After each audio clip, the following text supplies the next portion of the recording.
different writers here, and you get to see how they work together as roommates and the differences that come up and some of the funny things that happen, like when Madison tries to touch Jada's hair, and it's like, wait, hold on, you don't ever touch a black woman's hair, ever. Right.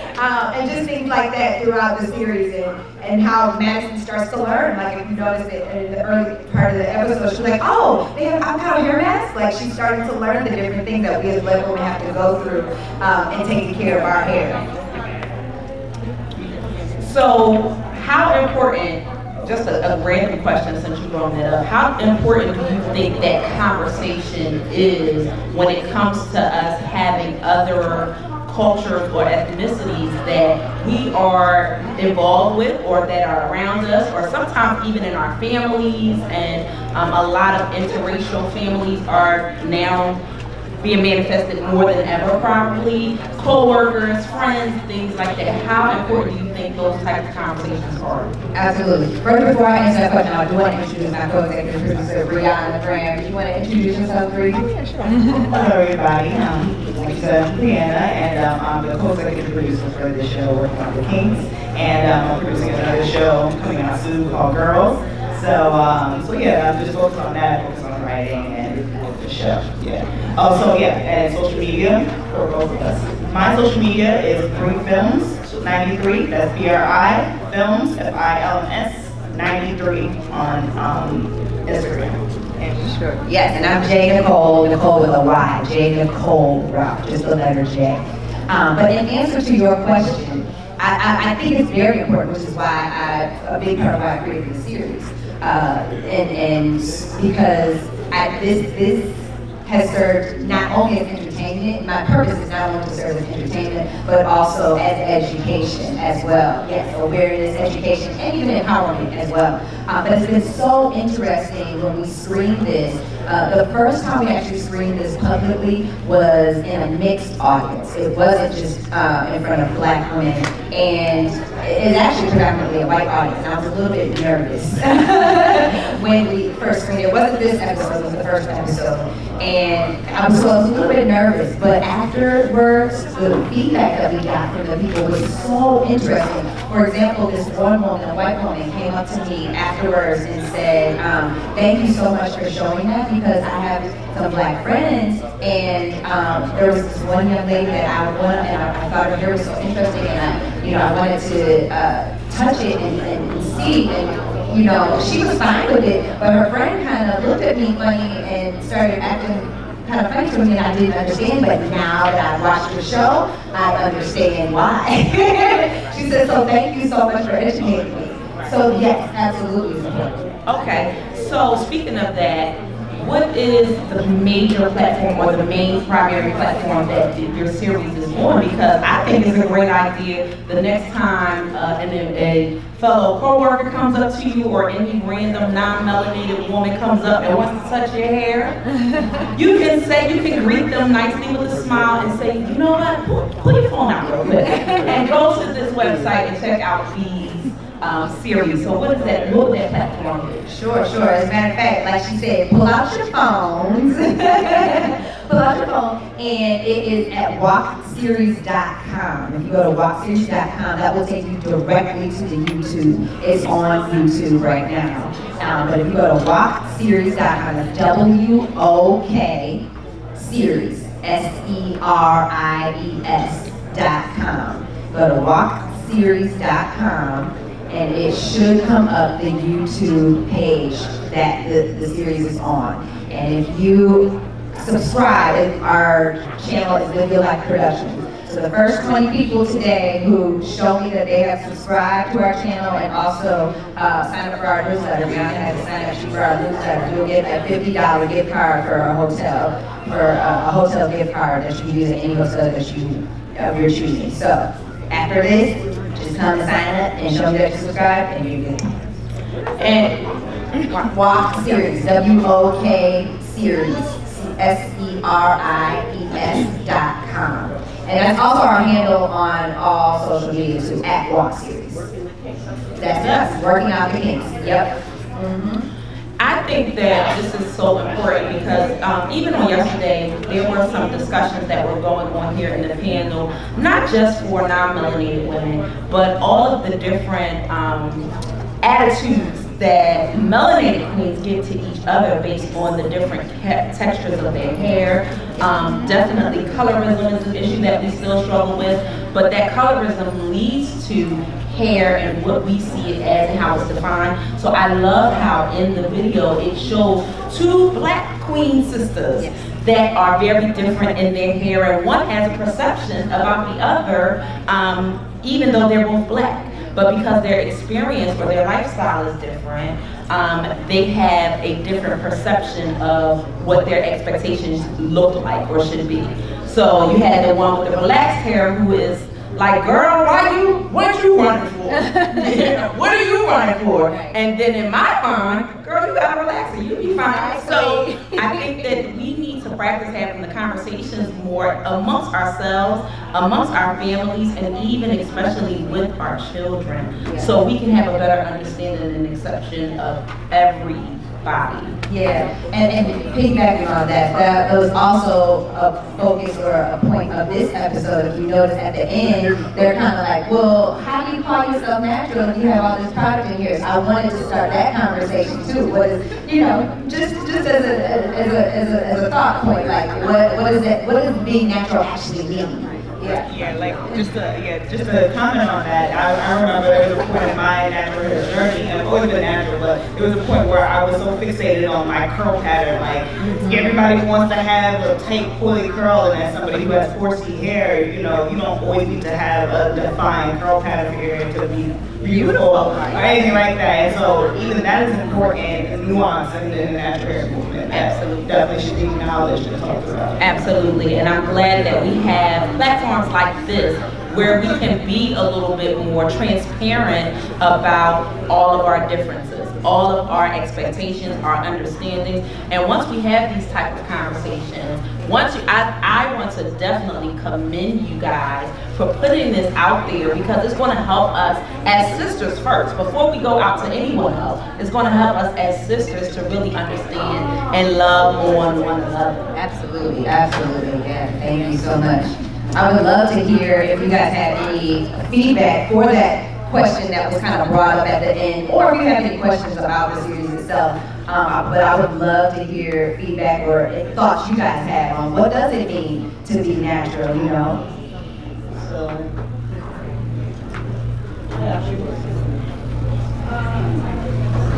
Or feedback, and also if you didn't like what you saw, I am open and I love feedback. So if you have criticism even, I would love to hear from you guys as well. So I am very open to that. Yes, ma'am. Okay, so our hair is natural. We add natural, any kind of natural product to it, it's still natural. Is that correct? I can't hear you actually. Can you say that again? If our hair is natural, we add a natural product like the avocado, hair that's still natural. Yes, ma'am. Yes, ma'am. Yeah, thank you. Thank you for that. Yeah. Just to elaborate a little bit more on that, one of the things that we have to get out of is so many boxes and classifications, because I think that is one of our struggles. You have some people that like to say, this is natural or that is natural. If you have color in your hair, you're not natural. If you put this on your hair, then you're not natural. We can get out of all of those boxes, because really, if you want to get down to the science of it, natural just means virgin, which means you have not done anything to alter your strands at all. And most of us have. Most of us have done things, whether it be that flat iron or that straightening comb, that breaks the bonds of your hair as well. So that means you're no longer 100% virgin. So there are a lot of things that we, I think, just need to get out of and be a little bit more transparent in what our understanding is when it comes to our hair. And I think once we do that and start shaking some of these status quos per se, it'll be even better. And again, it ties right on into this conversation of you versus me. Yeah, absolutely. And I do not talk myself as an expert at all. I am a Black woman who is experiencing the natural hair journey, and that's what I'm putting on the screen. Yeah. Go ahead. I thought I saw a hand. Oh no. For someone like her, she's an entertainer as well. Do you find it hard being a naturalist in entertainment? I don't find it hard. However, there's actually a couple of episodes about this in the series where there have been questions that have come up. Like one of the episodes in the series is about when people, like a casting director, asked Jada to change her hair, to wear a wig. And it's like, oh, well, why can't I play the character with my natural hair? So I've experienced, me and some of my friends have experienced stuff like that before. But I don't think I found it challenging because usually they're respectful, the people that I've come across. But I have heard horror stories where it's like, oh, if you don't change your hair, you're not getting cast. That hasn't happened to me personally, but yes, that has happened to some of my friends, absolutely.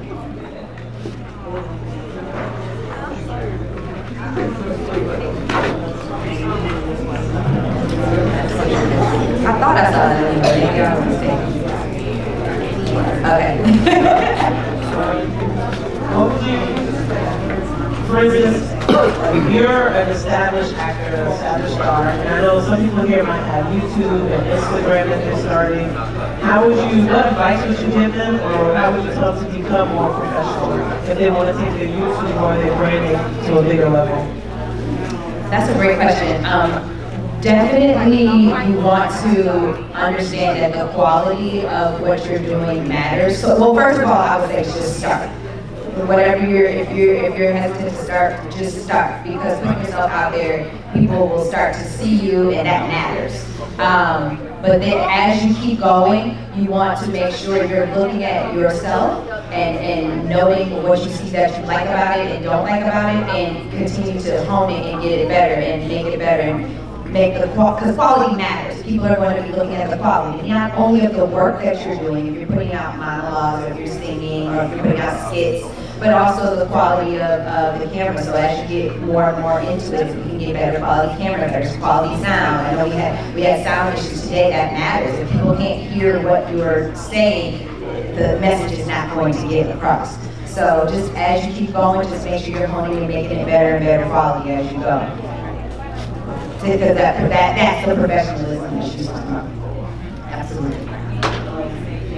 Maybe you can talk about what question you get asked the most as being Black people in the not in the hot seat, but in the spotlight. Because even me, I work construction management. If I have a job interview, I know I have to put my hair up. I know I cannot be lock free. You know what I mean? So how do you combat that, or how would you help them fight that type of problem? Because your series talks about that a lot. What advice would you give them? I feel like, again, I am no expert. I'm just a Black woman living this experience just with everybody else. But in my personal opinion, I feel like you have to go with your gut. If you know, it depends on the situation. The episode to which I'm referring to, episode 5, I really want y'all to go watch that episode. It's funny, but it really kind of hits the nail on the head, because it ends up, there's 2 different scenarios. It's like what she wants to do, and then what she actually does do. And I think really you have to go with your gut, you have to go with your instinct, because sometimes, you know, the means justifies the end. So you might need to sacrifice in the moment in order to get to where you're trying to get to then be able to make the statement that you're trying to make. But then again, maybe in that moment, you need to stand on your morals and values and fight that fight. But you have to pick your battles. So I think you really have to trust your gut. Yeah, so my opinion, because even though I'm producing, I have a day job in hospitality, so I'm working around food a lot. And there was a point in time where I used to work at another place where I would have to wear a hat, and that would damage my hair. And I would wear like silk under it, or whatever, try to sew silk under the hat and everything to accommodate my natural hair. And then at some point I realized that it's also really important, the culture of the job that you're working at, you know, to embrace who you are. And I know that's really hard, especially in corporate worlds and things like that, but I ended up leaving, not just because I wanted to grow, but also because I just wanted to be able to be myself wherever I work. So also just maybe taking a step and starting your business because you don't want to have to conform anymore. It's also maybe a decision you have to make because I don't want to pretend to be somebody else while I'm at work. You know, I want to be myself 100% of the time. So because of that, I wear my hair like this at work, and nobody, I was nervous about it, but nobody made a big deal of it. So that made me realize that the culture of the job, they kind of embraced who I was. Anyway. Do you feel like it's a new thing? Because even like watching movies with black representation, but they just had that movie Nycole. Definitely a black guy. And she just, I know everybody started to cut her hair. I was thinking, she's brave as hell. But you know, like, do you feel like that represents your series a lot, or do you talk about that? Or As far as deciding to change your image, your what perception? Yeah. I should say your perception. Yes, there are several episodes in this season that kind of address that because Jada is going through that. Jada, the main character, is going through that right now as an actress. She is being asked to change her hair because of the perception that the casting or whoever has, the audience has. So she's kind of going through that journey in season 1. And at first you had said, do you think this is a new thing? It's interesting because it's not, however, spotlight is being shown, and now we just recently posted that, you know, hair discrimination, now they're finally starting to put laws up about against hair discrimination. You know, New York City just passed a law this year, California passed a law, and other states are now considering passing the law. Yeah. So, oh, you guys talking about this yesterday? Yeah, absolutely. So yeah, the series does kind of get into that a little bit, but no, it's not new. It's just now a spotlight is being put on it. Is there a way for people to reach out to you with maybe some of their own personal scenarios or situations that they may have experienced in their journey with their hair or their children's hair or their grandmother's hair, that you may be able to create some ideas or content from their actual scenarios? Yeah, of course. I mean, even I've had scenarios at work that I want to incorporate into working with the Kinks. So, and my fiance too, who is a natural guy, a lot of times gets his face violated in public. Like, and that's happened to me too. Like for instance, one example that I had was that me and him were on the train on Grand Central, and this Asian lady just came out of nowhere and tried to touch his hair. She didn't introduce herself or anything. We were both in there, and he just did like the Matrix with his neck, and I was like, and it was like an awkward encounter, and it was just again. So I don't know how that works with men, and you know, if people try to touch their hair or not. But even that as an experience is something that I would like to write about. You know, we already did that in episode 1 with Madison, the character who plays the naive kind of who doesn't know anything about natural hair. She tries to touch Jada's hair. So that experience. One time when I used to wear tracks, I had a track fall out on me once on the bus. You know, it's funny now I can laugh at it and talk about it. I was mortified though that day. I was like, it was just here. Like, keep walking, you don't even stop. You know, so there's a lot of little stories that can be told that, you know, sometimes you don't realize is so a part of our culture. And so definitely I would encourage you guys to watch the rest of the season and just see if you can identify some of the things that maybe have happened to you in the past, you know. Yeah, and reach out to us. Reach out to us at Walk Series. Again, that's if you're on Instagram or Twitter. Walk, WOKSERIES, Walk Series, and DM us because I love that. Like several of our episodes have come not only from my experiences and my friends' experiences, but from people telling us stories. So yes, please send us your stories. We would love to incorporate them into our episodes. How would you recommend, not to say everybody wants to be a star, but if they want to get their foot wet and become part of a Walk Series or part of a different platform, how would you recommend it? DM. Okay, for us personally, definitely DMing us. We do respond. And also, if you are an actor, if you're in the industry or anything like that, being at events, so networking is so serious. Like one year, all I did was go to film festivals and just network, and I got cast in like 3 movies just from being at film festivals, not having to audition or anything, just because I was networking and working the room. So, exactly. She said networking is your network. Your network is your network, right? Yes. Any more questions? Slide into those DMs. It works. Please slide through their DMs. Don't be shy either, because I feel like everyone here might have questions you're going to come up later. For a lot of the speakers that are nervous, don't be shy. You're in the curl-free, relaxed space. It's okay. Relax. Any more questions? Well, we definitely appreciate all of you guys' time and attention. Remember to please go to Instagram. Everybody pick up your phone right now. Yes. Pull those phones out. If you have not already done it, pull those phones out. She is having a giveaway for the first 20 contestants that follow the page. And you're going to come to their, over to the table to sign on their newsletter sheet. And you will get a $50, let me say that again, a $50 gift card for a hotel stay of your choosing. So please do that, and don't just subscribe to get a giveaway. Subscribe to share it with your own tribe, with your own families, in your own homes. Let's share it and let's talk about this thing, because the reality is we're all experiencing it every day. All right.